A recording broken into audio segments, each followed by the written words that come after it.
ലൈംഗിക ആരോപണ കേസുകളിൽപ്പെട്ട രാഹുൽ മാങ്കൂട്ടത്തിൽ MLA പിന്തുണച്ച് കൂടുതൽ കോൺഗ്രസ് നേതാക്കൾ രംഗത്ത് വരുന്നു. രാഹുലിനെ നിയമസഭാ സമ്മേളനത്തിൽ പങ്കെടുപ്പിക്കാനാണ് അവരുടെ നീക്കം. പാർട്ടി നിലപാട് വ്യക്തമാകുന്നതിന് മുമ്പ് വനിതാ നേതാക്കൾ രാഹുലിന്റെ രാജി ആവശ്യപ്പെട്ട തെറ്റായിപ്പോയെന്ന് MM ഹസൻ. ഇതിനിടെ രാഹുലിനെ പിന്തുണച്ച് CPI മുൻ MLA ഐഷ പൂരിയും രംഗത്ത് വന്നു. രാഹുൽ മാങ്കൂട്ടത്തിലിനെ പാർട്ടിയിൽ നിന്ന് സസ്പെൻഡ് ചെയ്തെങ്കിലും കോൺഗ്രസിൽ നിന്ന് പിന്തുണ കൂടുകയാണ്. മുകേഷിന് നിയമസഭാ സമ്മേളനത്തിൽ പങ്കെടുക്കാമെങ്കിൽ രാഹുലിനും പങ്കെടുക്കാമെന്ന് KPCC പ്രസിഡന്റ് സണ്ണി ജോസഫ് കഴിഞ്ഞ ദിവസം വ്യക്തമാക്കിയിരുന്നു.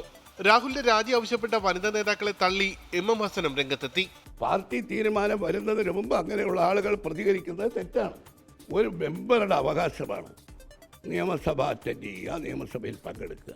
രാഹുലിനെതിരായ പരാതികളുടെ ആധികാരികത കൂടി പരിശോധിക്കണമെന്നായിരുന്നു CPIM മുൻ MLA ഐഷ പോറ്റിയുടെ പ്രതികരണം.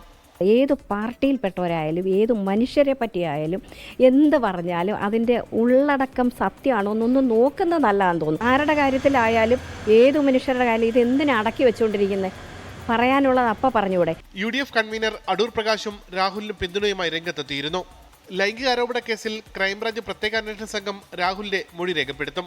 രാഹുലിന്റേതെന്ന പേരിൽ പുറത്തുവന്ന ശബ്ദ സന്ദേശങ്ങളിൽ ഉള്ളവരുടെ മൊഴി രേഖപ്പെടുത്താനും നീക്കമുണ്ട്. രാഹുലിനെതിരെ 10 പരാതികളാണ് ഇതുവരെ ലഭിച്ചത്. 24 തിരുവനന്തപുരം.